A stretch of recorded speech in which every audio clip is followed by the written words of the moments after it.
저는 평생 대학생들하고 함께 전도하면서 살고 있습니다. 76년 대학 1학년 때 예수님을 만났습니다. 제가 고등학교를 좀 좋은 곳을 나왔습니다. 제가 보성 시골 사람인데 저희 학교가 생긴 이래 처음으로 제가 광주 1고를 들어왔어요. 제 동기 중에 서울대를 300명이 넘게 들어갔습니다.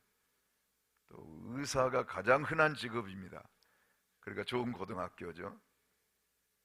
그런데 저희 아버님도 농협이시고 저희 형님은 은행원이셨고 제 여동생도 은행원이고 다 은행가였는데 제 위에 있는 형님이 사고를 좀 치셔가지고 저희 집안이 몰락을 했습니다.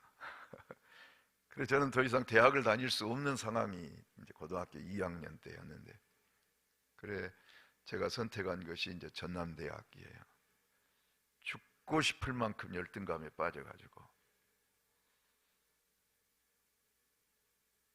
저는 제 인생에 미래가 없다고 생각을 했습니다. 10대들은 그렇게 인생을 비약하기가 쉽습니다. 별거 아닌데 10대 때는 그렇게 생각을 합니다. 그런데 감사하게도 우연히 길가에서 만난 친구 하나가 저에게 종석아 너 대학 가면 CCC 가라 그랬어요. CCC가 뭔데? 그래 시시한 곳인데 한번 가보래요. 제 인생의 역사를 바꿔놨습니다. 다행히 담배 새같이 피고 그리고 학교 졸업하고 친구들끼리 술 한번 진탕 한번 마셔보자 하고 막걸리 많이 마시기 대회를 했는데 제가 1등을 했어요. 그것이 끝입니다. 이제 아마 3월, 4월, 5월 이렇게 갔더라면 죄를 많이 졌을지도 모르죠.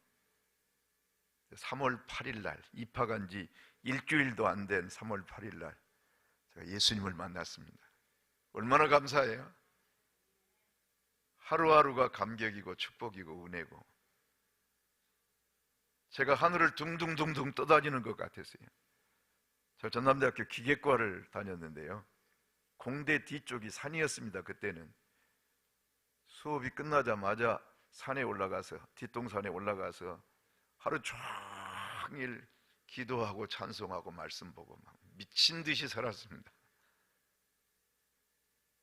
그래 지금 이제 50년이 됐잖아요. 예수님 믿은 지.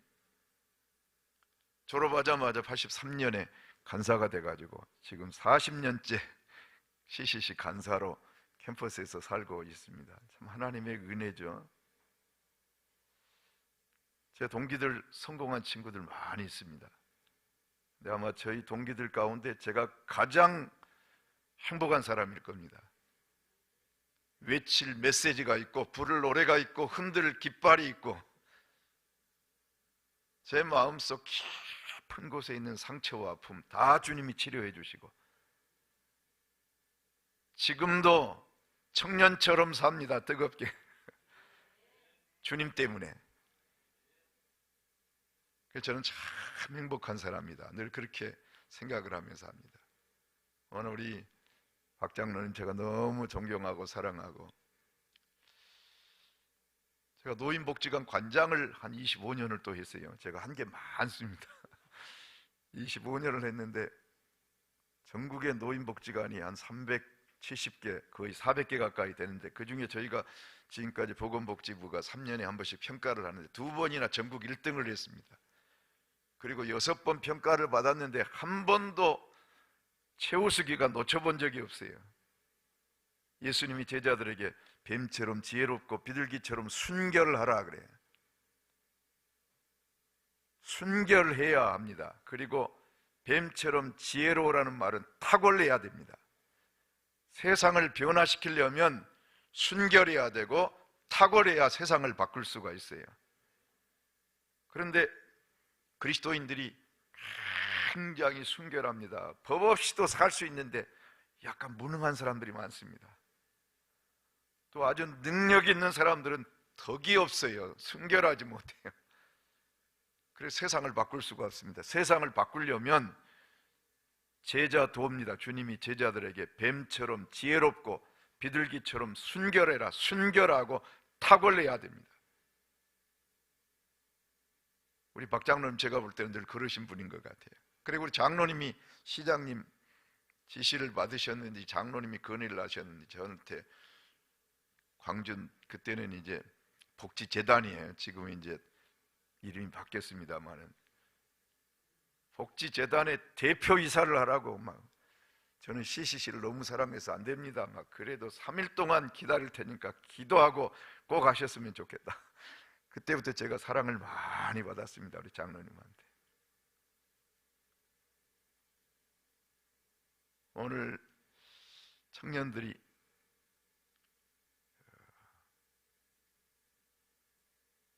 굉장히 우울합니다.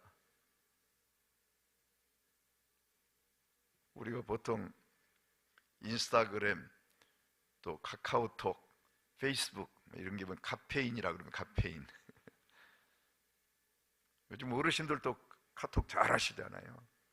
페이스북도 하고 인스타그램, 또 청년들 막 주류를 이루고 있는데 이 카페인이라고 하는 이 세 가지, 그래 서로 비교하다 보니까 나는 왜 인기가 없을까? 나는 왜 친구가 없을까? 잘 나가는 사람들 속에 청년들이 우울해졌어요. 우울해져. 3포, 5포, 7포, N포, N포라는 거 모든 걸 다 포기해버리는 거예요. 이제 결혼을 포기하고 뭐 아기 낳는 걸 포기하고 뭐 집 사는 걸 포기하고 뭐 3가지로부터 시작하다가 5가지를 포기하고 7가지를 포기하고 이제는 모든 걸 포기하고 막 N포의 시대. 그러니까 우울하죠. 포기하죠. 희망이 없는 이런 시대라고 해요. 산불의 시대라고도 말을 합니다. 불신, 불황 막 이런 거. 막 불자가 얼마나 많아요. 막 불안하기도 하고, 불안하고 서로 불신하고, 그리고 경제적으로는 불황의 시대고. 어찌 보면 위험하다고 볼 수가 있어요. 지금을 가리켜 우리가 흔히 위기의 시대를 산다 그래요. 위기라는 것은 위험하고 기회하고 이 2가지가 합성된 게 위기입니다. 위기. 그러니까 믿음이 없는 사람들은 위험한 쪽만 보니까 불안해요. 포기해요. 우울해져요. 그러나 믿음의 사람들은 위험하지만 어느 쪽을 봐요? 기회를 봐요. 기회. 하나님이 일하실 기회라고 믿어요.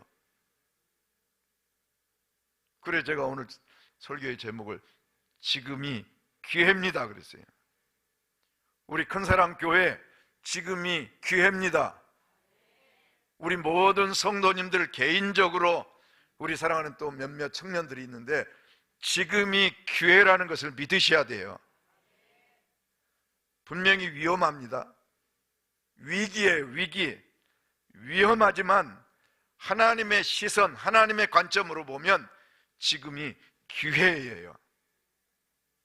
오늘 사도행전 6장은 초대교회에 닥친 위기입니다. 지금. 왜냐하면 교회 안에 분열이 생겼어요. 사도들이 의도적으로 그렇게 한 것은 아닌데 전부 다 유대인 아닙니까? 사도들이. 나도 모르게 손이 안으로 굽는다고 과부들을 구제하는 문제에 있어서 히브리파 과부들, 즉 유대인들 과부들만 구제를 했습니다. 가까운 친척들, 또 가까운 그런 사람들. 이건 뭐 내가 의도해가지고 그러지 않았을 거라고 생각해요. 어쩌다 보니까 그렇게 된 거예요. 그런데 헬라파 과부들, 즉 이방인 출신들의 이 과부들이 구제해서 배제가 돼버리고 말았어요. 그래서 교회 안에 원망이 생겼습니다. 지금 여러분, 예루살렘 교회가 어떤 교회입니까? 사랑이 충만한 교회예요. 내 것 네 것이 없이, 그리고 핍절한 사람이 없이 말씀이 흥왕하고 얼마나 아름다운 이상적인 천국과 같은 공동체, 사랑의 공동체, 진리의 공동체만. 요즘에는 전도 방법이라고 하는 게 많이 생겨났습니다. 저희 CCC도 전도 프로그램이 굉장히 많습니다. 영상을 통해서 하는 전도도 있고, 그 다음에 더 포라고 하는 4가지 심볼을 통해서 하는 전도도 있고, 전통적으로 사형리 전도법도 있고, 얼마나 많은 전도의 방법이 있는지 몰라요.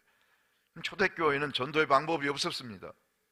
초대교회 전도라고 하는 것은 매력에 사로잡히는 것이에요. 그러니까 나도 그 공동체에 속하고 싶어요. 얼마나 그 공동체가 사랑의 공동체든지. 큰사랑교회 한번 와보면 너무 감동이 돼가지고 그 매력에 사로잡히는 거, 이것이 전도예요. 우리 자신을 한번 좀 돌아보셔야 돼요. 오늘날의 교회는 매력을 많이 잃어버렸어요. 초대교회는 날마다 구원받는 무리가 더해갔어요. 왜냐하면 그 공동체가 너무너무 좋으니까 나도 그 속에 속하고 싶은 거예요. 그래서 초대교회 전도라고 하는 것은 매력에 사로잡혀요. 매력에 사로잡혀. 사람들이 저를 좋아합니다. 제가 나쁜 짓 안 해요. 막 그냥 내가 잘난 체도 별로 안 해요. 그리고 막 섬겨줘요. CCC는 시시해가지고요. 100명만 모여도 그 교회 담임 목사님은, 큰사랑교회 목사님 안 그러실 겁니다만은, 왠지 모르게 무슨 회사 CEO 같은 느낌을 받을 때가 있어요. 집사님 때 그렇게 온유하고 따뜻했던 분이 장로님 되시더니 그냥 목사님 힘들게 하고 막 이런, 우리 교회가 그렇다는 게 아니고 보편적인 지금 얘기를 하는 겁니다. 그래서 점점 교회가 매력을 잃어가 버려요. 어떤 상처, 어떤 죄를 져도 우리 교회에 오면 용서를 받고 치유가 되고 회복이 되고 힘을 얻고 살맛이 나고, 절망적이던 사람들이 이곳에 오면 희망이 생기고 막 이런 매력을 교회는 회복을 해야 돼요. 우리의 기도의 제목이 돼야 됩니다. 하나님, 저희 교회 발을 한번 내딛기만 하면 저희 교회가 가지고 있는 강력한 매력에 사로잡힐 수 있는 교회가 되게 해주십시오. 막 그래야 돼요. 아까 잠깐 우리 사모님이 문을 뚝뚝뚝뚝 두드리고 봤는데 사모님 매력적이시더라고요. 젊고 예쁘시고 미소가 좋으시더라고요. 미소가 외모 그건 아니에요. 사람이 그 내면의 향기가 그 미소 속에 풍겨나잖아요. 나 사모님 처음 봤어요 오늘. 근데 사모님 참 매력적인 분이시다 그래요. 저는 오늘 우리 한국 교회가 사회적인 설득력을 회복을 해야 되는데, 그것은 바로 매력을 회복해야 돼요. 어저께 복지관에 갈 일이 있어서 이렇게 가는데 이미자 씨가 TV에서 노래를 부르는 것을 어르신들이 보고 계시더라고요. 그래서 제가 딱 보니까 이미자 선생님인데 매력적이시더라고요. 옛날에 못생겼다는 말을 많이 들었어요. 노래는 기가 막힌데 왜 저렇게 가수가 못생겼을까 그랬거든요. 그런데 나이가 드시면서 매력적인 분이 됐더라고요. 이것은 외모하고 상관없는 거예요. 그 내면에서 풍겨나는, 우리 권사님이 부른 노래 있잖아요. 사람이 익어가는 것이 아니라, 늙어가는 것이 아니라 익어가는 것이라고 그 권사님이 부른 노래 있잖아요. 바램인가 뭔 노래. 그러니까 그 매력이에요. 매력. 그 노인이 가지고 있는 향기가 있어요. 젊은 사람들이 흉내낼 수 없는 그 내면의 인격에서 나오는 그 향기, 이런 게 교회 안에 있어야 되지 않겠습니까? 그냥 규모만 커지고 사람 수만 많고 그 내면을 들여다보면 갈등과 원망과 시비와 다툼이 있는 교회가 아니라 참으로 향기가 있는, 복음의 향기가 있고 성도들의 인격 속에서 풍겨나오는 그 매력이 사람들을 사로잡는 교회. 저는 우리 큰사랑 교회가 그런 교회가 되셨으면 좋겠어요.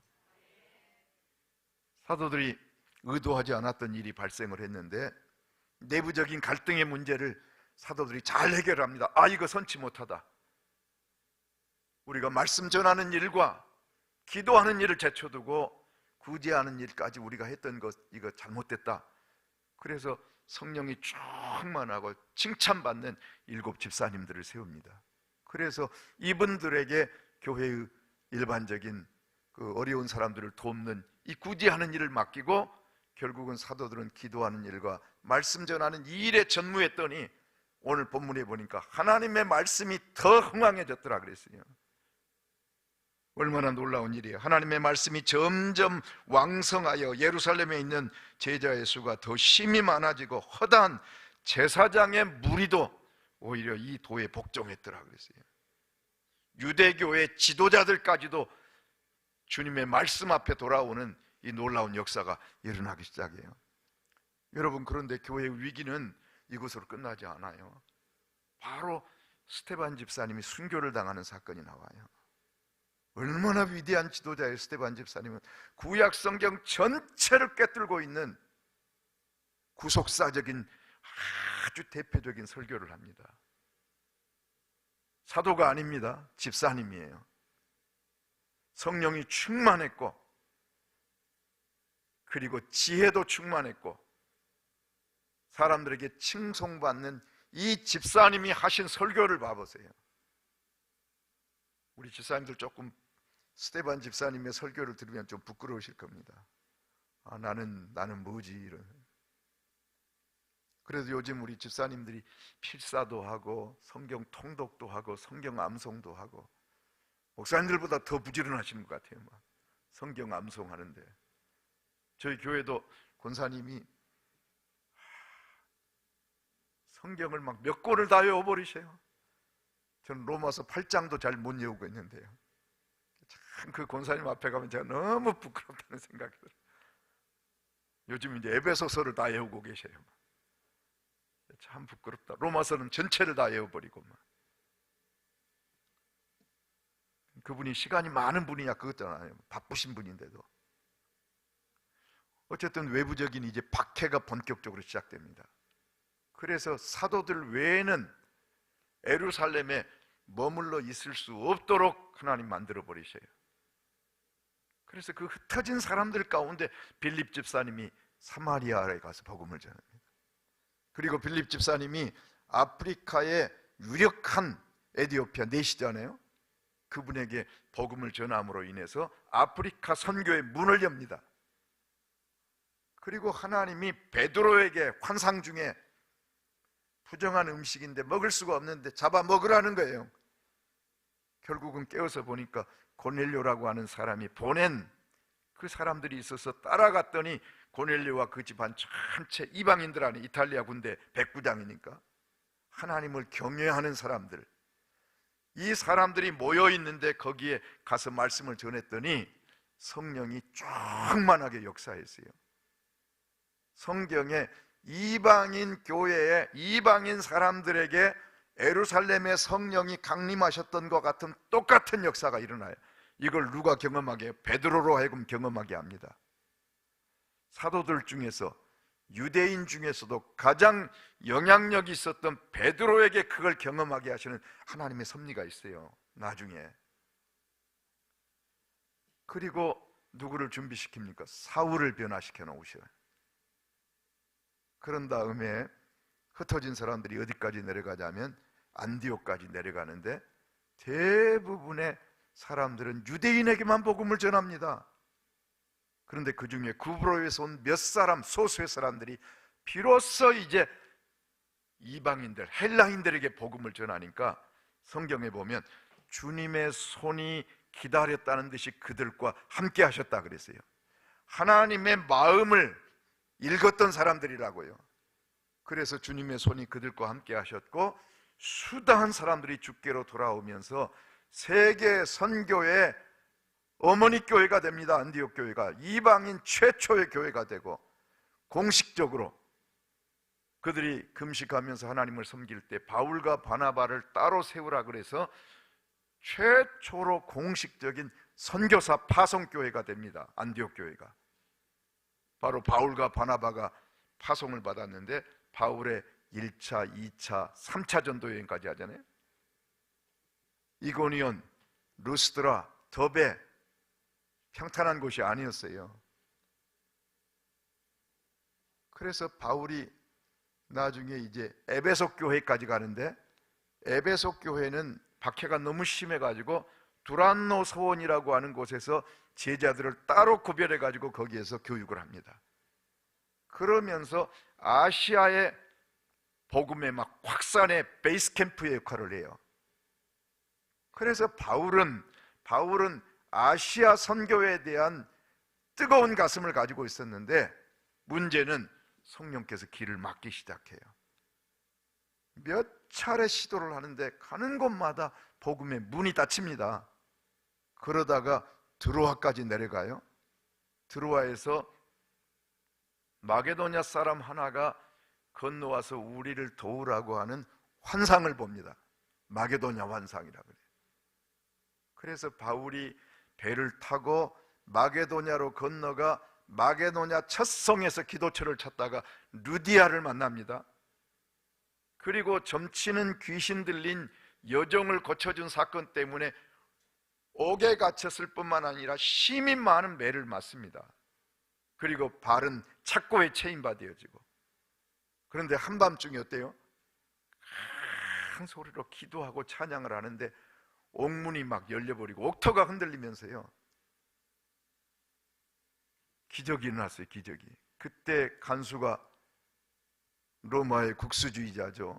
자기의 책임에 대해서 자결을 하려고 그렇게 하는데 바울이 만류를 시키면서 우리가 어떻게 해야 구원을 얻느냐 그러니까 주 예수를 믿으라, 그리하면 너와 내 집이 구원을 받는다.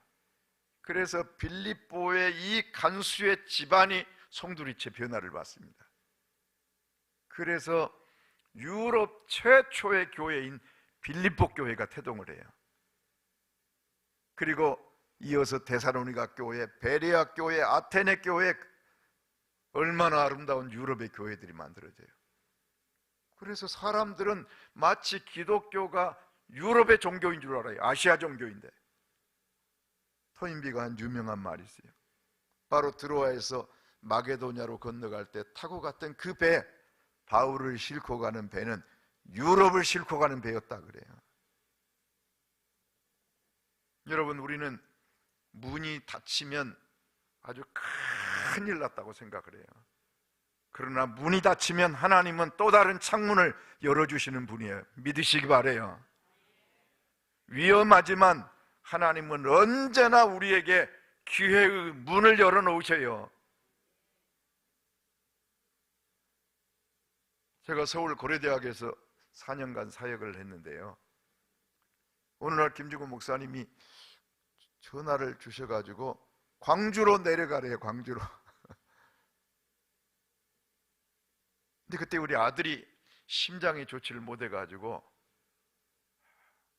그때만 해도 우리나라 심장 이식은 불가능했고요, 겨우 그 판막에 무슨 구멍이 뚫리면 이런 정도 치료하는 정도였습니다. 순복음교회에서 후원을 해가지고 미국에 가서 심장 수술을 받으려면 보통 그때 돈으로 1억 이상이 들어요. 그래도 그 소아심장을 전공하시는 분이 서울대병원에는 있었는데요, 전남대병원에는 아무도 없는 상황이에요. 그래서 광주로 내려가면 우리 아들을 포기하는 것 아닐까. 그런데 하나님이 경건의 시간에 야곱의 얘기를, 성경을 묵상하도록 하셨어요. 요셉이 자기 동생 베냐민을 데리고 오라는 거죠. 근데 야곱이 베냐민을 보낼 수가 없는 겁니다. 왜냐하면 가장 사랑하는 라헬의 아들이 요셉과 베냐민이에요. 요셉은 이미 죽었다고 생각을 하고 마지막 남은 이 막내 베냐민은 보낼 수가 없는 거예요. 그런데 또 볼모로 잡힌 아들도 있죠. 강권을 하니까 어쩔 수 없이 베냐민을 아들들에게 딸려서 보내면서 이런 고백을 합니다. 내가 자식을 이루면 이루리이다 그래요. 하나님이 제게 강력하게 그 메시지를 막 주셨어요. 그래서 광주로 내가 아들을 이루면 잃겠습니다 하고 내려왔습니다. 1990년 1월 1일부로.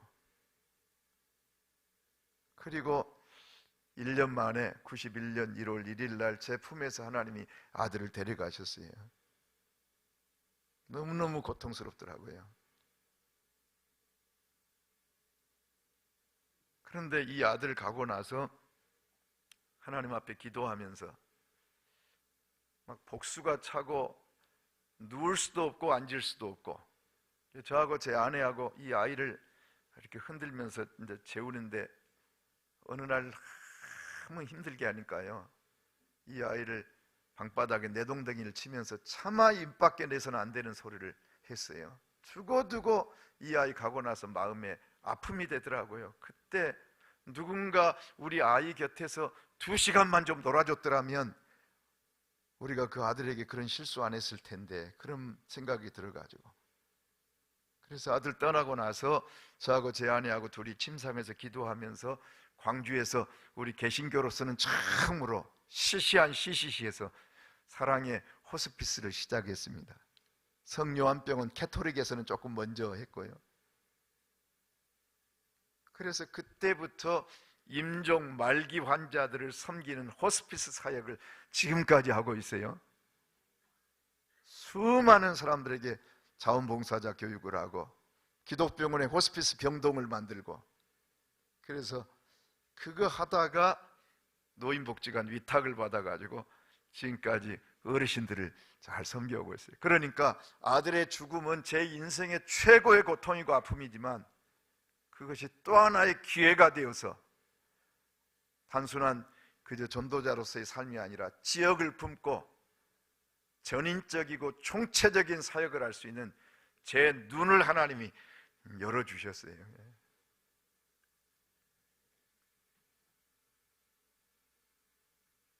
우리 장로님 계실 적에 저희들이 한 일이 많아요.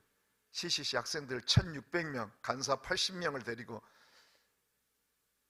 세계 대학생 유니버시아드 대회 있잖아요. 거기에 선수촌 전체, 그리고 모든 체육 경기하는 경기장 전체 자원봉사를 우리 CCC가 다 했어요. 안 그랬으면 신천지가 했을 겁니다. 수영 선수권 대회 그때도 300명 우리 자원봉사자들과 함께 선수촌 전체 자원봉사를 우리 CCC가 했어요. 하나님이 기적을 행해 주시더라고요. 그때 우리나라가 세계 유니버시티 대회 때 아마 앞으로도 불가능할 겁니다. 세계에서 1등을 해버렸어요. 경기를. 우리나라 국력이 그럴 정도는 아닌데 이건 하나님이 주신 보너스예요. 여러분, 우리의 인생이 위험하지만 하나님이 주신 기회, 이것이 우리는 늘 믿음으로 붙잡을 수 있어야 합니다. 우리는 늘 위기 속에 살아요. 언제나 위기입니다. 위험하지만 하나님이 일하실 기회예요. 저는 성경에 두 사람 참 좋아하는 사람이 있는데, 한 사람은 느헤미야입니다. 느헤미야.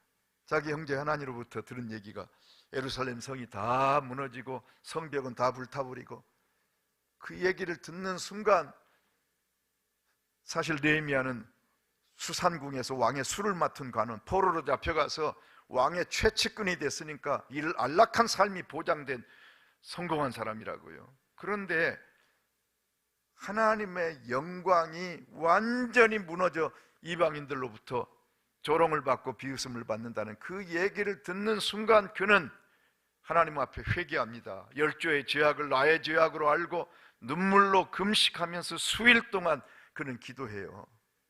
누구 탓 안 해요.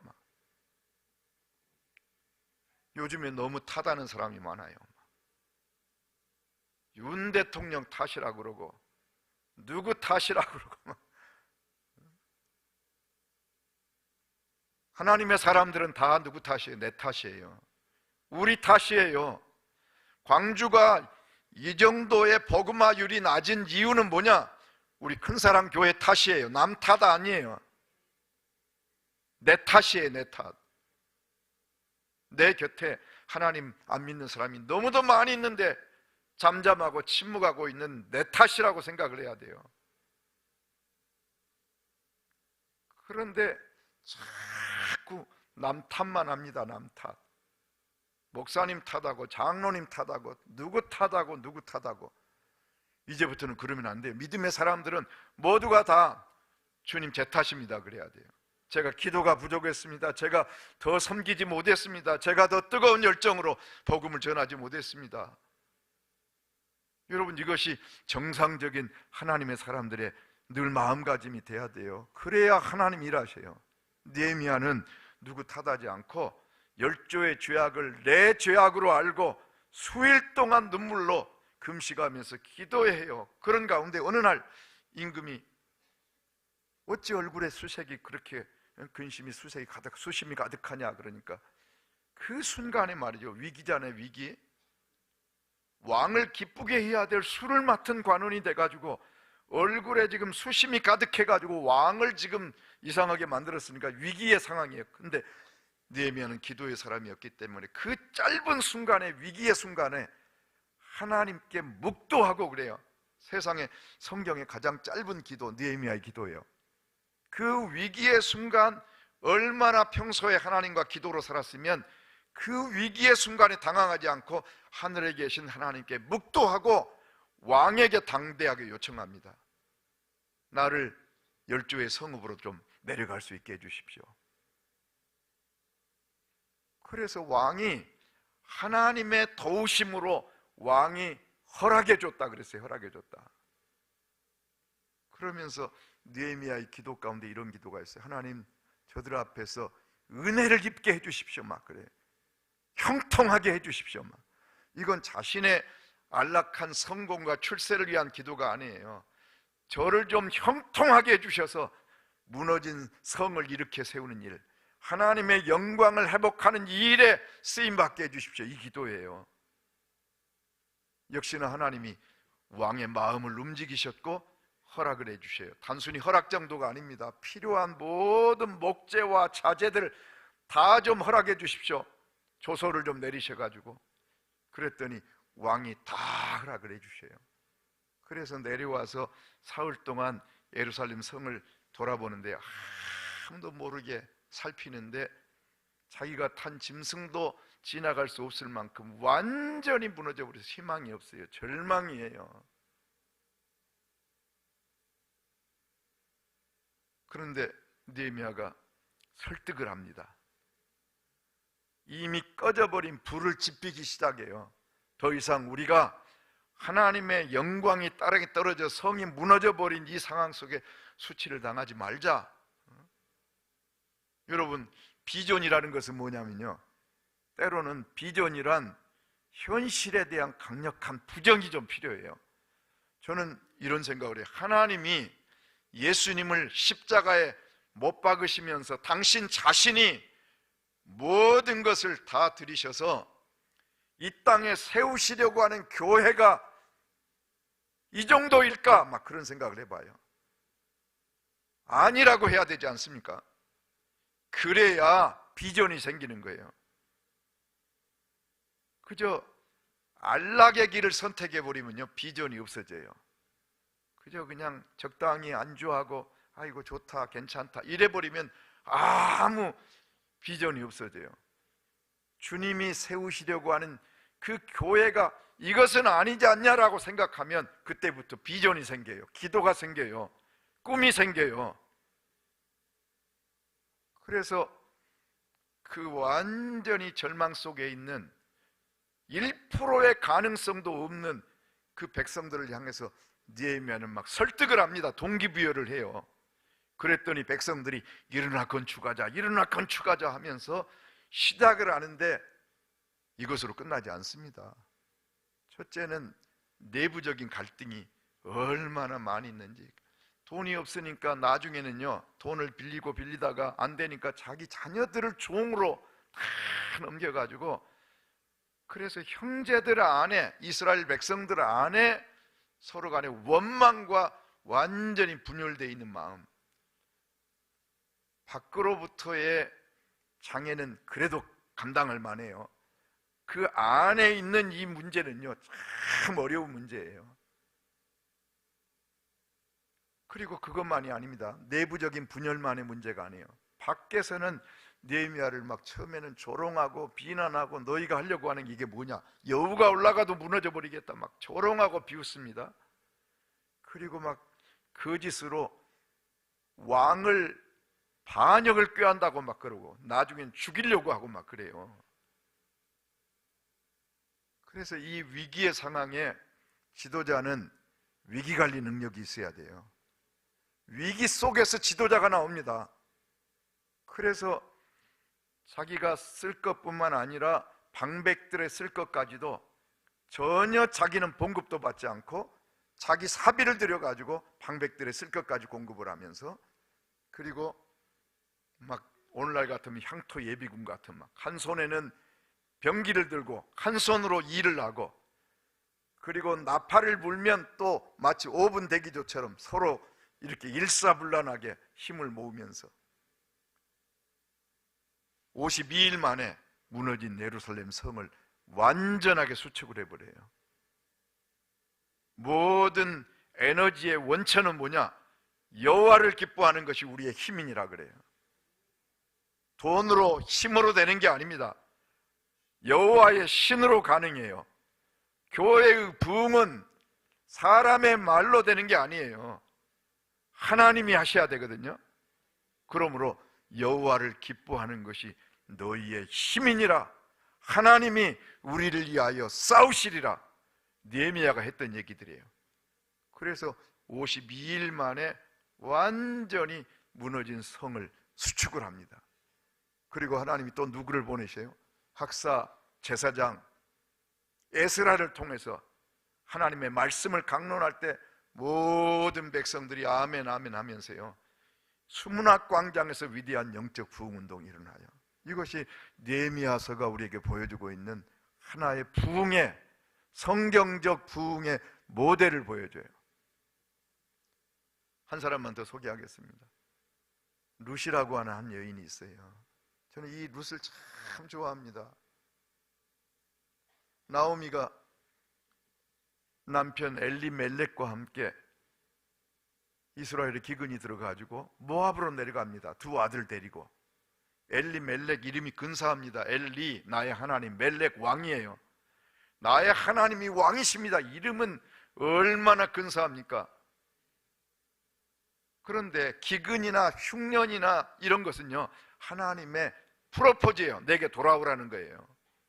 회개하고 내게로 돌아오라. 이게 하나님이 당시에 기근이라든가 흉년의 때 하나님의 프로포즈예요. 그런데 자기 힘으로 이 문제를 해결하려고 두 아들 데리고, 부인 나오미 데리고 엘리멜렉이 모압으로 내려갑니다. 거기에서 나중에 어떻게 됩니까? 두 아들 죽고 자기 죽고, 나오미하고 두 며느리밖에 남지 않았어요. 쇠 가부의 얘기입니다. 룻기가. 여러분 생각을 해보세요. 한 집안에 남편 죽고 가장 죽고 두 아들 죽어버린 그 세 여인의 그 가정의 상황을 보면 이보다 더 비참한 상황이 어디가 있어요? 더 떨어질 수 없는 가장 밑바닥으로 떨어졌어요. 나오미가 나중에 자기 이름을 나오미라 하지 말으라 그래. 나오미는 구원의 감격이거든요. 즐거움이고 기쁨이고 환희예요.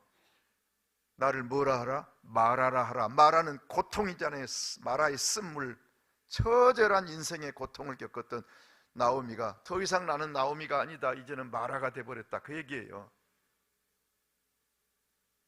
그런데 하나님이 이스라엘에 이제 돌아보셨다는 말은 회복이 되고 있는 겁니다.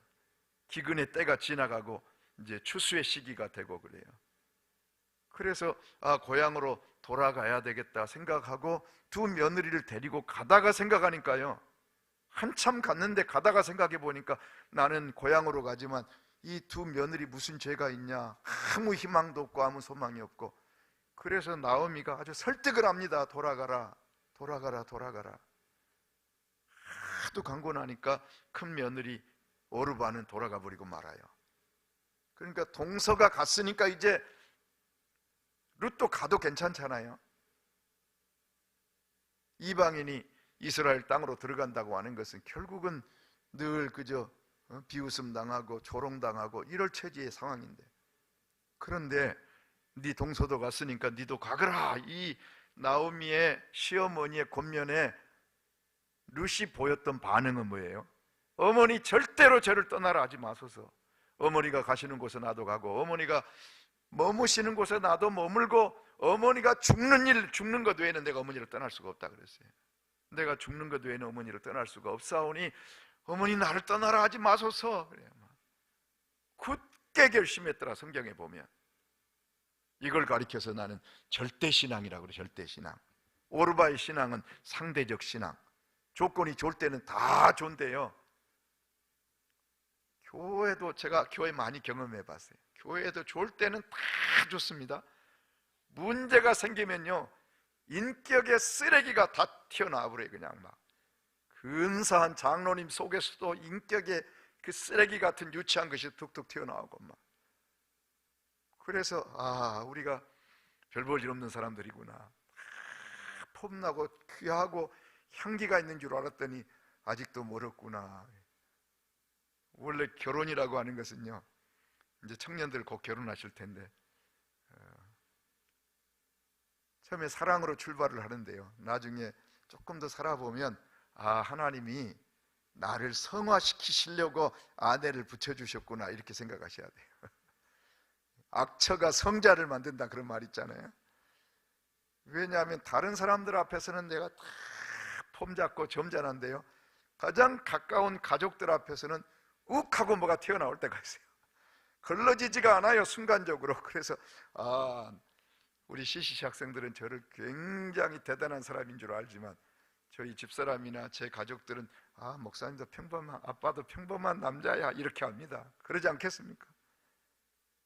그래서 제 가족들 앞에서 제 스스로 아직 멀었구나, 내가 아직도 유치하구나, 이걸 깨닫고 또 이제 변화받고 그렇습니다.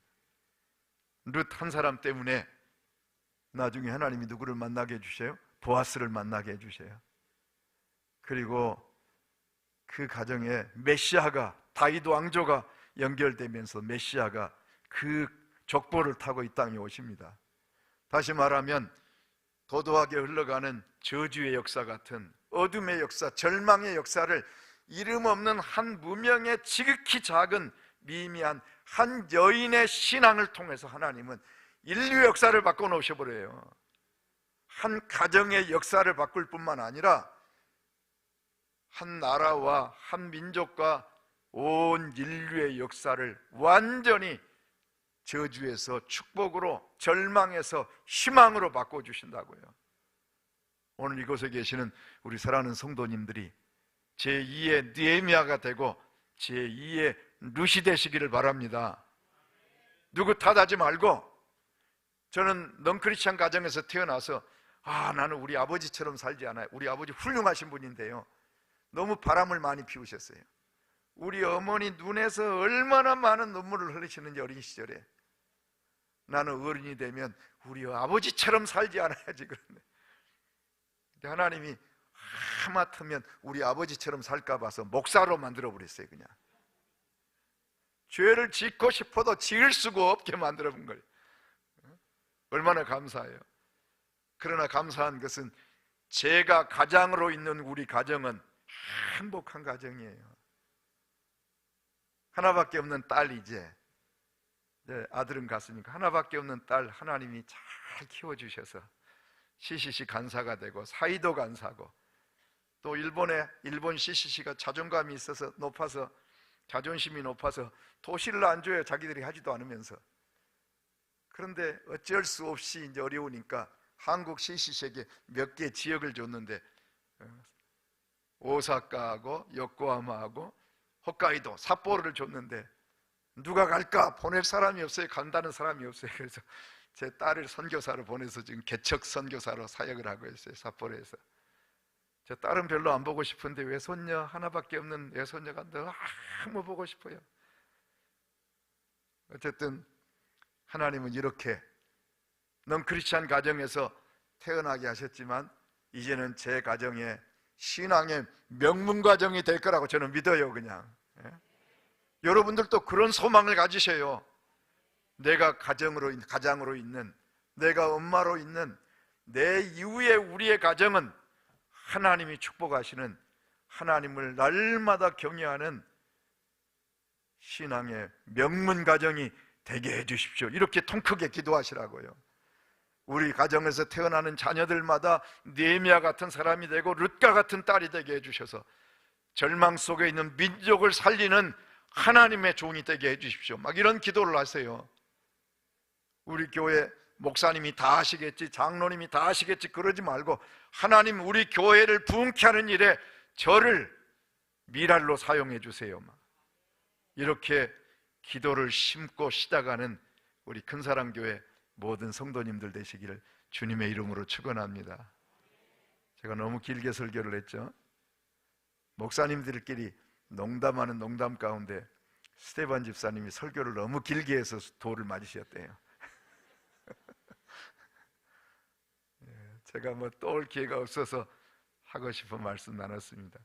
지금은 위험하죠. 위기입니다. 그러나 믿음의 사람들은 기회예요. 기회. 하나님이 일하실 기회, 하나님이 나를 들어서 쓰실 기회, 그렇게 생각하면서 우리가 믿음으로 뚜벅뚜벅 원망하거나 불평하거나 하지 말고, 내부적인 약간의 갈등이 있을지라도, 외부적인 박해가 있을지라도 하나님은 모든 것을 합력하여 선을 이루시는 분이에요. 하나님 저를 통하여 절망을 소망으로 바꿔주시고 저주를 축복으로 바꿔주시고 이 어둠의 역사를 희망의 역사로 바꾸는 그런 미랄로 저를 사용해 주십시오. 우리 교회를 사용해 주십시오. 이렇게 기도하시면서 살아가는 우리 큰사랑교회 모든 성도님들 되시기를 주님의 이름으로 축원합니다.